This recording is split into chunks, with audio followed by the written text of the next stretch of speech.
Bonsoir à tous et bienvenue dans cette édition d'information. Tout de suite, les titres. Violence de Cancan, le président du PADES répond aux nombreuses accusations contre lui et son parti. Ousmane Kaba nie avoir joué un rôle quelconque dans les troubles ayant provoqué des dégâts et des blessés dans la ville de Cancan les lundis et mardis. Les ministres de la Sécurité et de l'administration du territoire mettent en garde les leaders du FNDC contre toute manifestation non autorisée. Au cours de leur rencontre avec la presse hier, Damantan Albert et Bourema Condé ont affirmé que pour la marche annoncée du 8 juillet, aucune autorité locale n'a été saisie.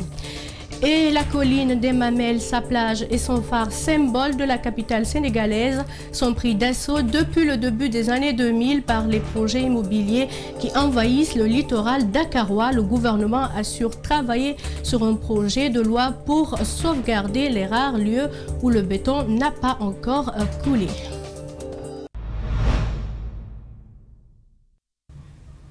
Encore une fois, bienvenue à tous. Le président du PADES déplore les violences de Cancan et pointe l'État pour ses promesses non tenues. Dr Ousmane Kaba nie être impliqué dans ces violences. Il préconise l'opérationnalisation des groupes électrogènes, une meilleure gestion du carburant destiné aux groupes et plus tard envisager la construction des barrages électriques. Alseni Bari Yakouba Traoré. Cancan, deuxième grande ville du pays et fief du parti au pouvoir, ne veut plus se contenter des promesses surréalistes du gouvernement. La ville est en ébullition. Les populations réclament l'électricité avec l'installation des barrages. En 2010, Alpha Condé est venu poser la première pierre du micro-barrage Kobedou. Le délai d'exécution était de 24 mois. Oui. Donc de 2010, pour un délai d'exécution de 24 mois, nous sommes en 2020. Donc imaginez déjà. Après, en 2012, il est venu poser la première pierre d'une centrale solaire à Karifamouria. Le délai d'exécution était de 18 mois. Donc, toutes les fois que les jeunes sortent... vous avez écouté le Premier ministre quand même, il a dit le Chinois est mort. Hein. Ce mécontentement ne laisse pas indifférent Dr Ousmane Kaba, président du PADES et ressortissant de la région.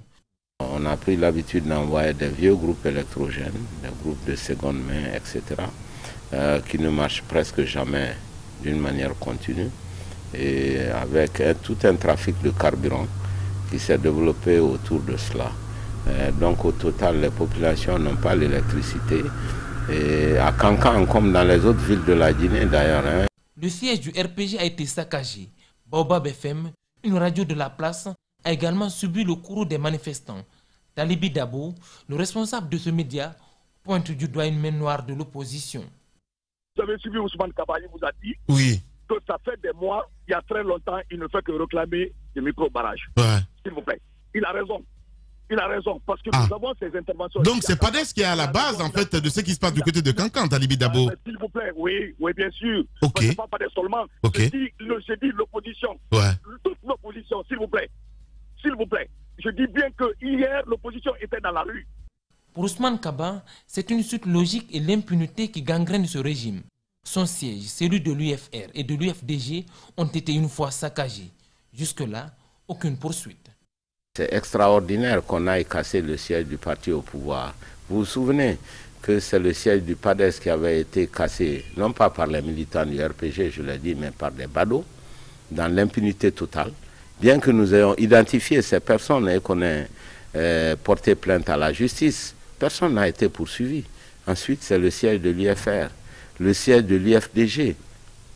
Et aujourd'hui, évidemment, si le siège du RPG est cassé, je crois que les gens sont très mal placés. Et c'est ce qui arrive quand il y a une impunité totale. Pour régler le problème d'électricité à Cancan, le président du PADES fait des propositions. Il faut faire que ces groupes marchent réellement. Il faut faire une meilleure gestion du carburant et de sanctionner les trafiquants de carburant autour de ça et dans le giron de EDG. Le gouvernement guinéen a déjà investi plus de 3 milliards de francs guinéens dans le secteur énergétique. Malgré tout, le pays ne parvient toujours pas à sortir de l'obscurité, y compris la capitale, où les manifestations pour l'électricité sont... Le Front national pour la défense de la Constitution, FNDC, invite ses partisans à une manifestation le 8 juillet prochain. Une manifestation annoncée malgré l'état d'urgence sanitaire en cours dans le pays. Pour les ministres de la Sécurité et de l'administration du territoire et de la décentralisation, aucune autorité locale n'a été saisie par le FNDC pour l'organisation de cette marche. Il invite ses opposants à la retenue et à privilégier la santé de tous. Suivez ces deux ministres au micro de Idrissa Bari et de Amara Lexila.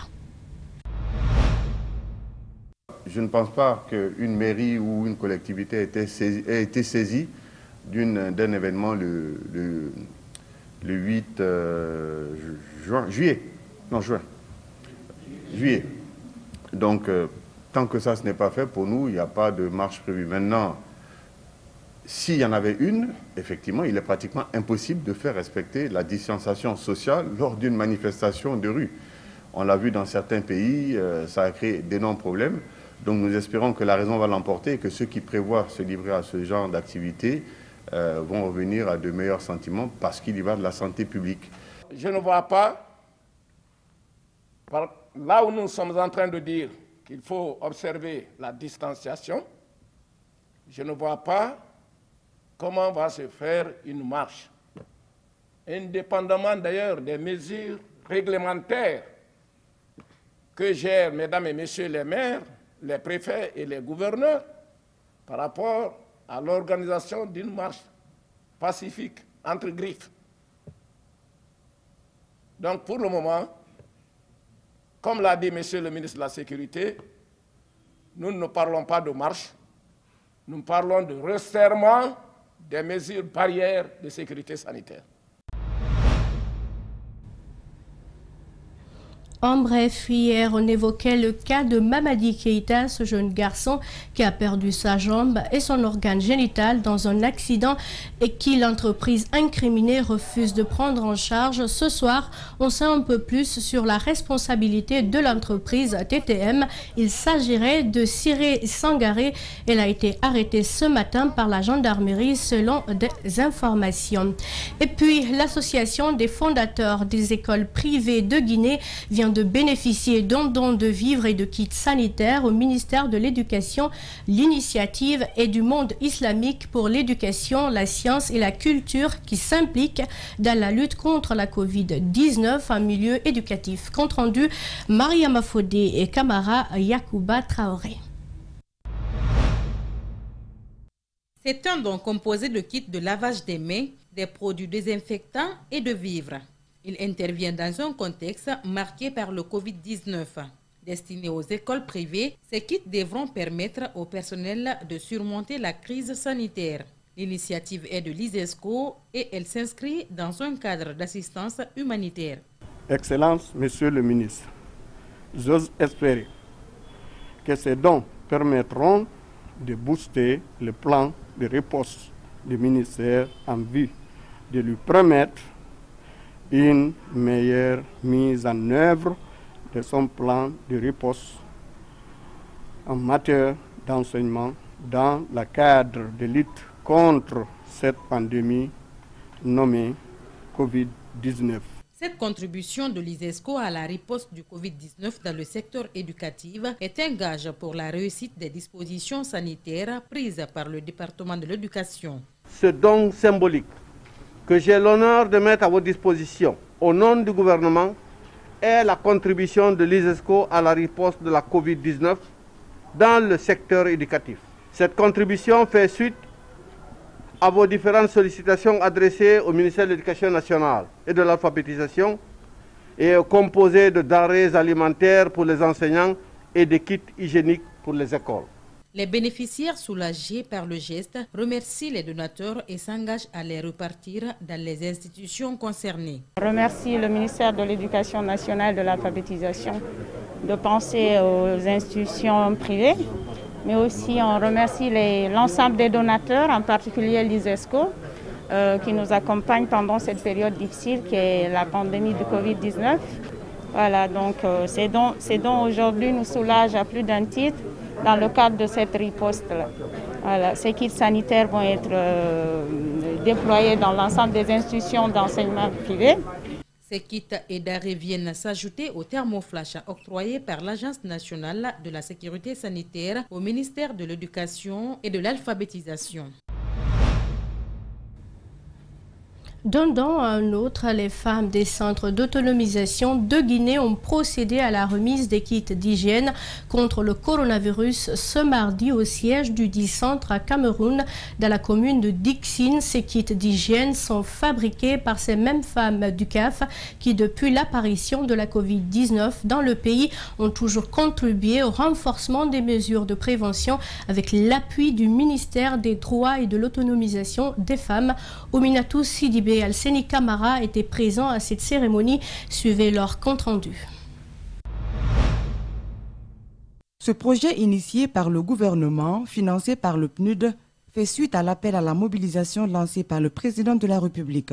Pour la ministre des Droits et de l'Autonomisation des femmes, l'implication des jeunes filles dans la confection et production des kits d'hygiène contribuera positivement dans le plan d'action de riposte contre le Covid-19 en Guinée, mais aussi favorisera le génie inventif des femmes guinéennes.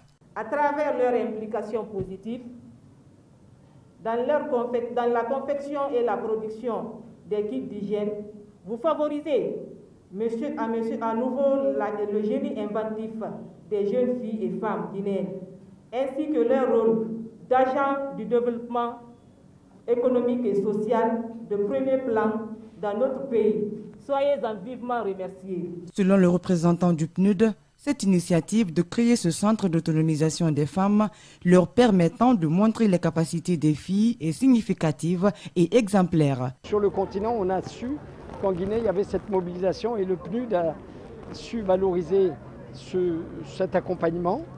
Et je dois dire que l'action qui est menée par le département ministériel permet vraiment de montrer les réalisations très concrètes. Depuis le mois de mars, le Centre d'autonomisation des femmes a produit 32 000 morceaux de savon, 76 000 bavettes et 5 000 litres d'eau. À travers ces dames qui nous ont accompagnés, puisque ces produits ont été confectionnés que par des femmes et aussi par l'appui technique de la coordination. Après la remise de ces kits, la nouvelle ministre des Droits et de l'Autonomisation des femmes a aussi effectué une visite guidée dans le centre accompagnée de sa délégation et les responsables du CAF.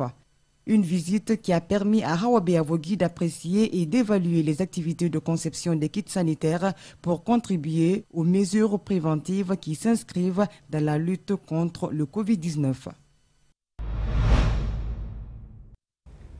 Dans le même cadre, la Société Globale Guinée Alumina Corporation, GAC, vole au secours des malades. Le mardi dernier, elle a fait un don composé de respirateurs mobiles, de sondes de thermoflash infrarouge, de tests de diagnostic rapide et tant d'autres d'une valeur de 2 milliards de francs guinéens à l'Agence nationale de sécurité sanitaire ANSS.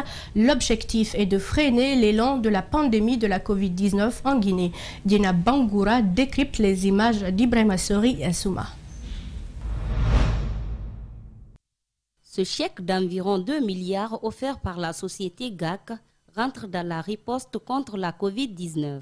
Cela fait partie de notre engagement à soutenir le gouvernement dans cette lutte contre la pandémie Covid-19. Au-delà de ce don qu'on fait aujourd'hui, nous avons aussi supporté les communautés au niveau de notre mine à Sangaredi et à Kamsar au niveau de nos installations portuaires. Ce don concerne les équipements de la réanimation qui permettront d'améliorer les soins des malades. Les bénéficiaires s'en réjouissent. Avec la Covid, nous avons un segment de malades qui nécessitent de la réanimation et nous doter en équipement de dernière génération parce que je suis en train de voir la liste. Je sais que le spécialiste en réa, il est là, il sera très content de voir ce matériel tout de suite.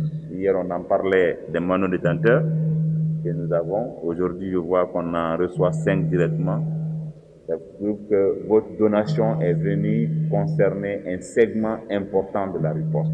Dans cette phase décisive du coronavirus, Ahmed Keita invite les partenaires à redoubler d'efforts. Nous vous invitons à encore accompagner la Guinée, parce qu'on rentre dans une étape très importante de la lutte contre cette maladie. On s'est fixé comme objectif d'éradiquer cette pandémie en 60 jours. Ce geste continuera avec d'autres dons à travers la Chambre des mines afin d'assister le gouvernement dans cette lutte. Nous sommes en saison pluvieuse et les quartiers n'échappent pas au phénomène d'inondation. Certes, nous n'avons pas connu d'inondation à l'image de la Côte d'Ivoire, mais des quartiers vivent un calvaire durant cette période. Bonfi fait partie des zones les plus exposées. Lorsqu'il pleut à Conakry, les habitants de ce quartier se sont mobilisés pour curer les points les plus critiques comme les caniveaux. Djibril Ba et Mohamed Bangoura. C'est une opération coup de balai que les habitants de Bonfi se sont livrés ce mercredi. Ne souhaitant plus revivre des inondations, ils commencent d'abord à faire le curage d'un des caniveaux qui reçoit tous les déchets des 3 quartiers. Chaque année, nous assistons aux mêmes dégâts. L'eau pénètre dans les maisons. Pas plus tard qu'hier, nous avons subi des dégâts. Ces gestes est la résultante de l'engagement de chaque foyer. Une campagne de collecte de fonds a été auparavant effectuée. Le conseiller à la jeunesse s'en félicite.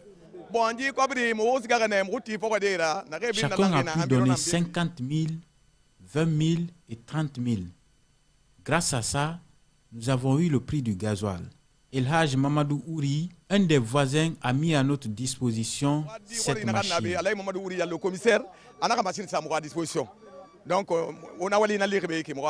Bonfi est encore très peuplé.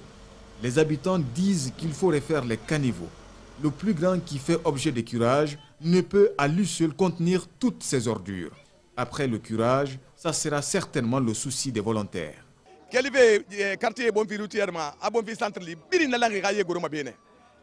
Les eaux souillées sont drainées de Bonfi routière au centre jusqu'ici. Ce constat nous oblige à procéder à la sensibilisation et solliciter l'appui de l'État.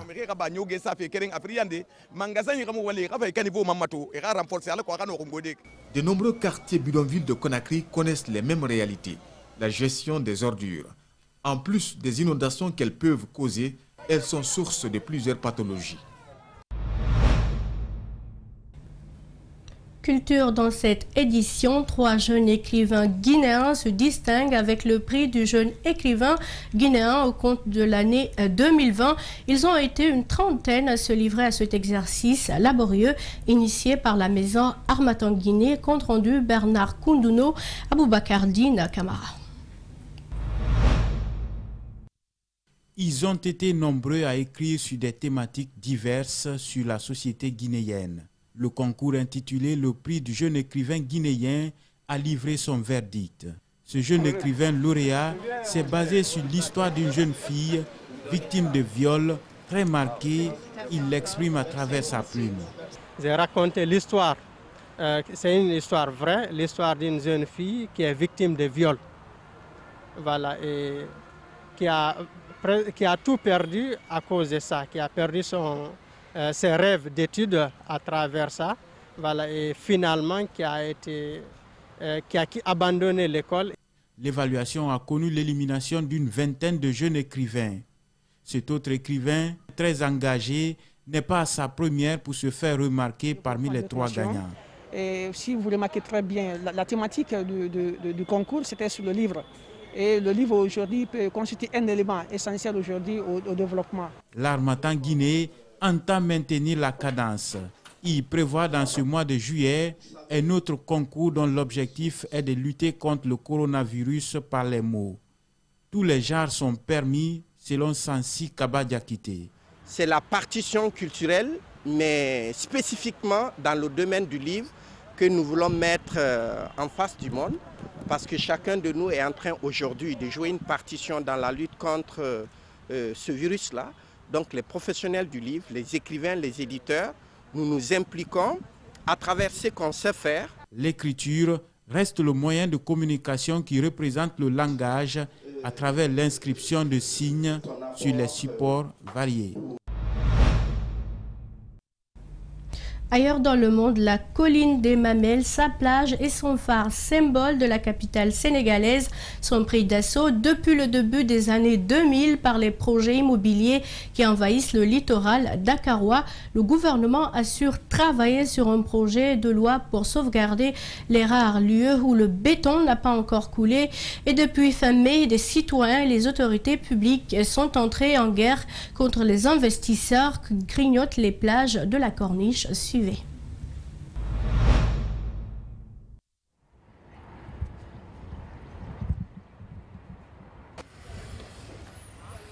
qui s'est passé, c'est qu'un monsieur s'est présenté un beau matin et a dit qu'on lui a donné un papier qui lui permet d'installer ici un hôtel.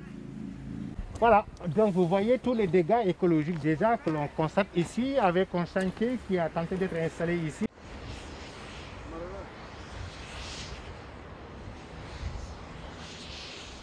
On a grandi sur ce site, ça fait partie de notre histoire, ça fait partie de notre culture, le phare des Mamelles. Donc c'est important pour nous de préserver ce site. Et on défend, tant qu'on est là, on va essayer de défendre, on va essayer de conserver.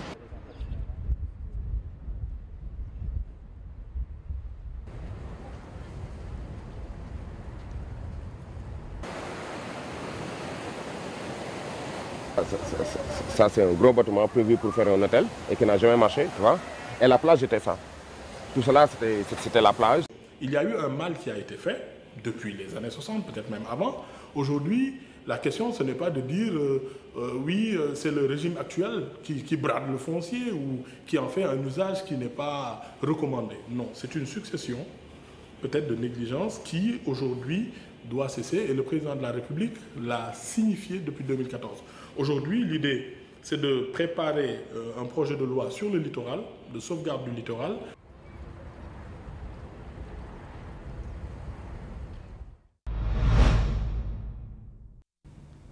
Et voilà qui met fin à cette édition à tous. Merci de l'avoir suivi. À 22 h, vous aurez Antoine Kourouma au compte de la grande édition d'information. Au revoir.